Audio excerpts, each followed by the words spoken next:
الانضباط. اليوم غادي نهضروا على واحد الحاجة اللي كاينة في كل قصة نجاح، ولكن قليل كيهضر عليها بكل صراحة. الانضباط ماشي موهبة وماشي ظروف وماشي حظ، اللي كيدير الفرق الحقيقي هو القدرة وانك تكمل حتى من اللي ما عندكش الموت. قبل ما نبدا جاوبني على هذا السؤال: شحال من مرة قلتي غدا نبدا غدا نكمل؟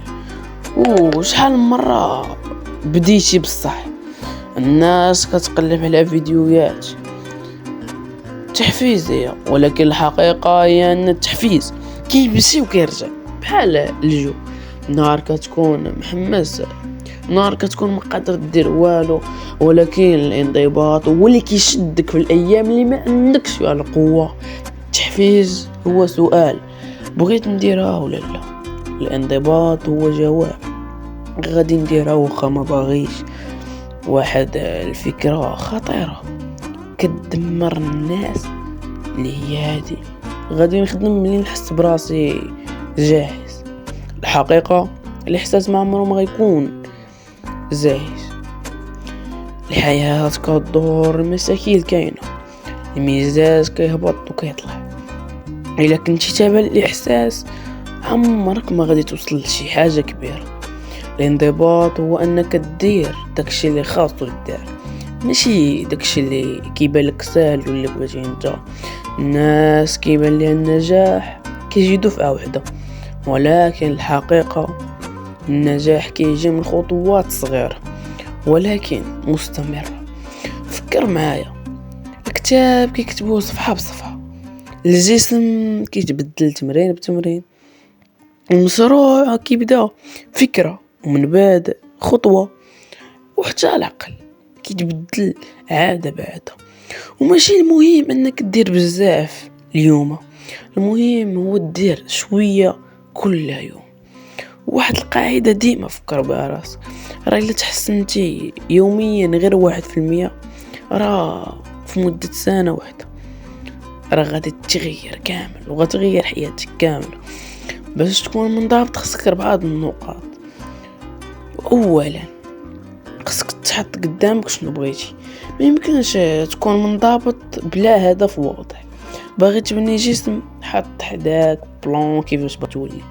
تبدا مشروع، حتى هي تقرا، حتى حدد شنو كيفاش.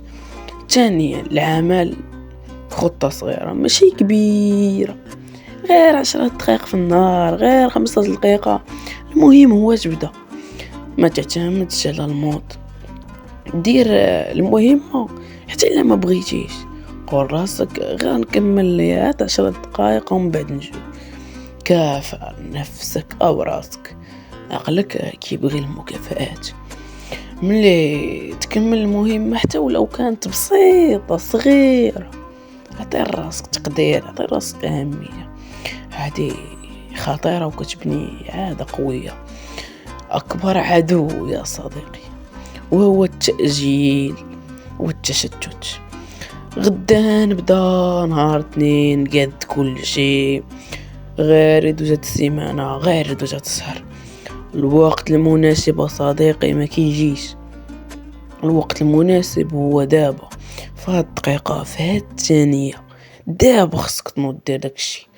بغيت نقول لك واحد الحاجة بغيتك تركز فيها: راه ماشي خصك تكون بطل خارق، ولا خصك تكون مكتمل 100%، ولا خصك تكون انت هو الافضل.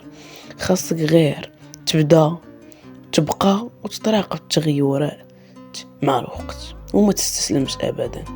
حيث راه اكفس حاجه صديقي هي انك تبدا الحاجه وتقاتل عليها واحد الشهر، شهرين، 3 شهور، وفي الاخر توقف. هذيك راه اكفس حاجه غديرها.